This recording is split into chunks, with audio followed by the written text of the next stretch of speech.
Ladies and gentlemen, Laurie Cardoza-Moore, and again, we're coming to you from the National Religious Broadcasters Convention, and I am so honored to have our next interview, Adele Raemer. Adele came from Israel. She survived an attack by Hamas in her own home. And she is here to tell us this story. So we're so grateful, Adele, to have you. I just watched earlier the IDF footage, the video that they've compiled of all the images that they gathered from the cell phones, from the the cameras in cars, and even some of the Israelis that were killed. Before they were killed, they captured some of the footage. And it's just, I'm still overwhelmed by what I saw, the images that I saw. But you have first-hand knowledge. Tell us about what happened to you on October 7th. So October 7th for me actually began on October 6th, when my kibbutz was celebrating our 77th anniversary. We're one of the kibbutzim that in 1946 went out into the desert at the request of David Ben-Gurion to have a Jewish presence in the Negev desert, so that when the country would be announced as proclaimed a state, right, we would have Jewish communities in the Negev desert. So it's 11 of us, our communities, that went out and did that. And we celebrated on Simchat Torah, the holiday at the end of the holiday, the high holiday season.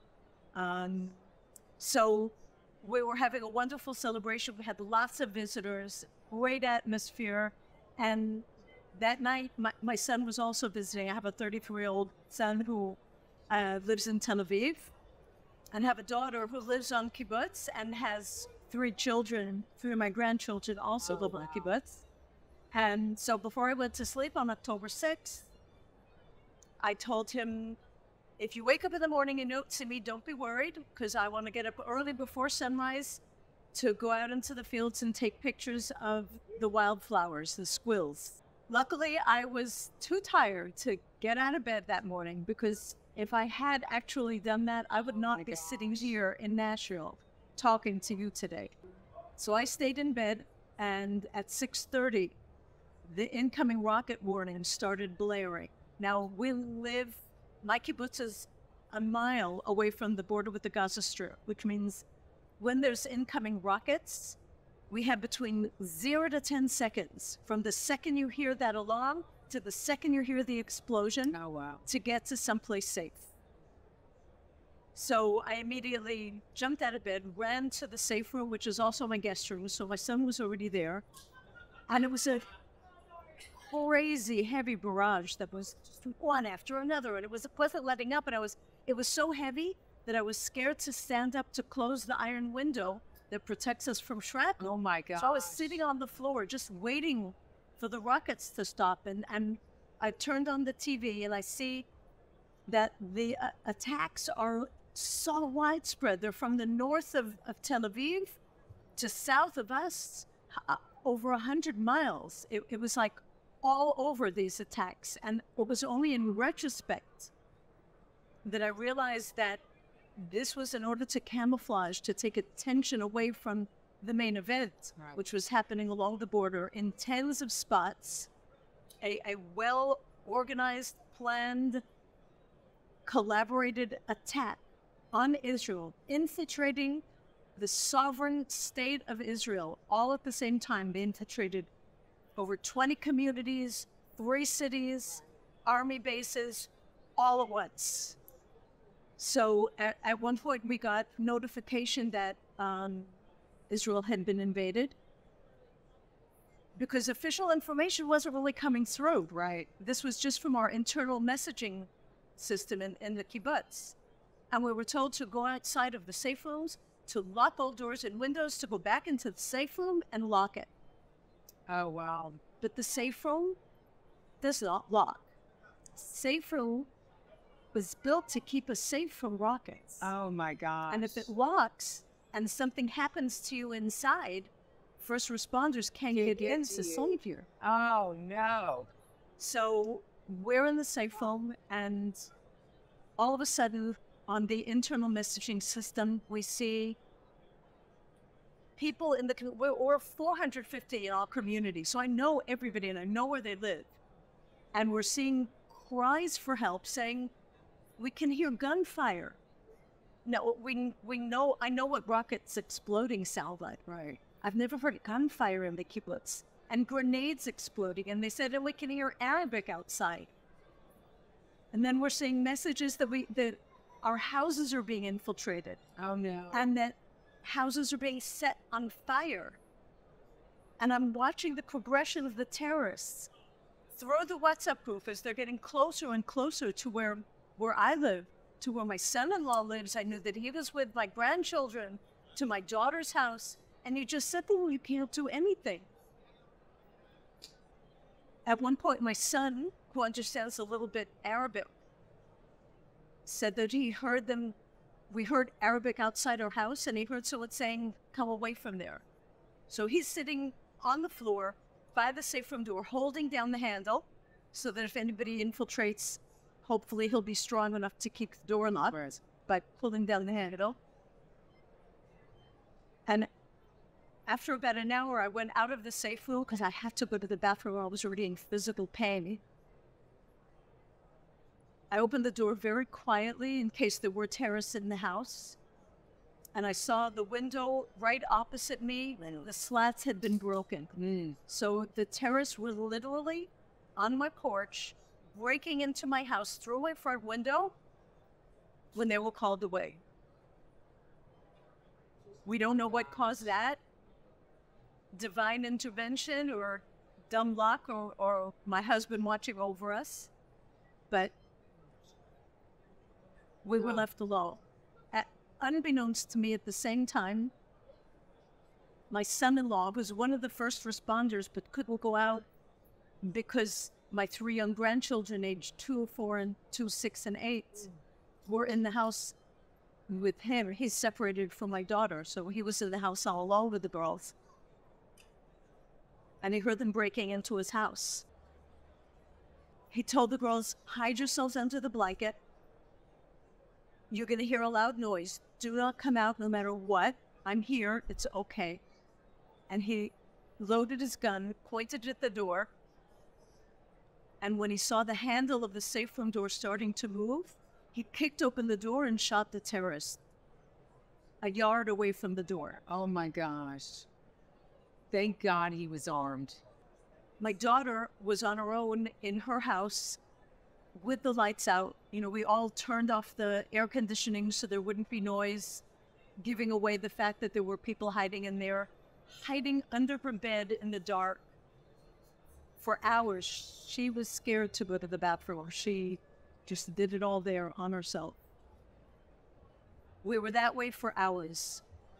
The first troops came to the kibbutz at 1:30 in the afternoon. That's 7 hours after the first alarms began.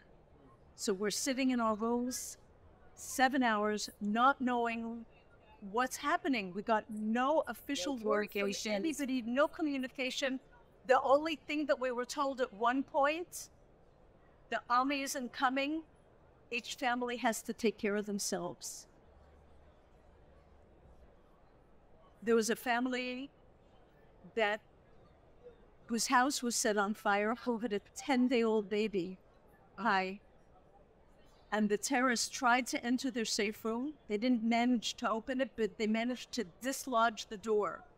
So when they set the house on fire, the smoke was streaming into the safe room with this 10-day-old baby. They were on the phone, frantically calling for help. The fire department, the police, the army. Nobody could come and save them. They were on the phone with MADA, with Magen David Adom, the people that are over there in the exhibit there.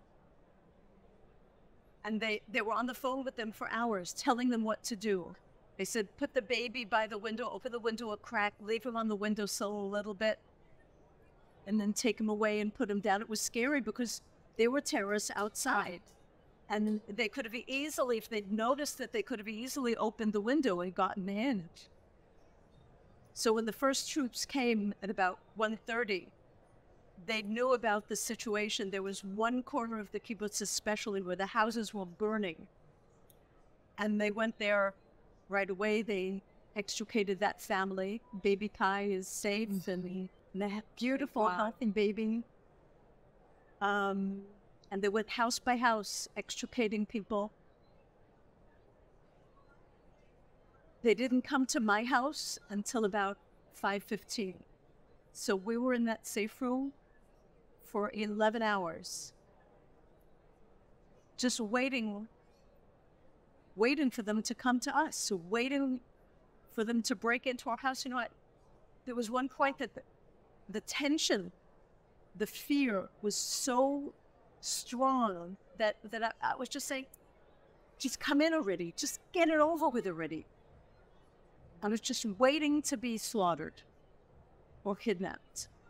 When the soldiers came at 5:15, they took us out of the house. They walked us to the community center where they kept they gathered all of the people from the kibbutz slowly but surely for 1:30 till about 9 in the evening. They brought everybody over to the community house.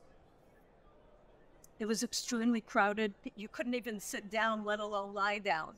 So they took some of us to other structures that were rocket-proof, because all this time it was an active war zone. Yes. There were still rockets coming in. There were terrorists in the kibbutz and around it, roaming, murdering, shooting, slaughtering. So we spent the night that way. I was freezing because I just left the house with my summer dress that I had on, and that was it. And so I found a tablecloth and covered myself with a tablecloth to try and keep warm and get a little rest. Finally, the next day at 1 o'clock, we were told that they believe they've gotten all of the terrorists in our kibbutz. Outside, of course, it was still full of terrorists outside of the kibbutz. They told us to go to our homes, to quickly pack a bag, and to wait in the safe room for word to come out and get on buses or get in our cars so that we would be evacuated to Eilat. That whole procedure was petrifying as well, because it was chaos. They didn't have time to plan it properly. Right. So nobody knew who was going by car, because so many people's cars were just destroyed. Right. No, it wasn't only the terrorists that came. There were between 50 to 60 terrorists in our community. But after the wave of terrorists, they called people in Gaza and said, come on in. And it was just regular Gazans, regular Gazan citizens coming in, destroying, setting things alight with glee, with glee. So there were many people whose cars were burnt, totally destroyed. So they didn't even know if they would be able to leave in their cars or not. So it wasn't an exodus that could be planned. I was in the bus for 40 minutes. I was so scared. It was as frightening as when I was in the safe room before I was taken out of the safe room, because if there had been an incoming rocket, I wouldn't have been able to get out. Yeah. So we were eventually evacuated through an active war zone with cars on the side on fire, charred bodies on the ground, tanks driving by, soldiers. We didn't breathe easy until we got to Eilat. We were in Eilat for about 3 months. We lost 5 people. 5 people were slaughtered on Nirim that day. 5 people were taken hostage. 2 of our hostages are still there. Nadav Popovel was kidnapped together with a 79-year-old mother. Yegev Bushtav was kidnapped with his wife, and another woman was kidnapped, who was a visitor, and that was 139 days ago. So for 139 days, these 2, together with 132 other hostages, are still in the terror tunnels of Gaza. We don't know what their situation is. Nadav is diabetic. He's not getting his medicine. Nadav is a computer genius. Yogev is a musician. He makes music. He builds musical instruments. I've known them both since I came to Nirim. I know him from birth. He was about 4 when I came to live on Nirim. And we're not going to be able to start healing until we get our people back. Right. You know, ladies and gentlemen,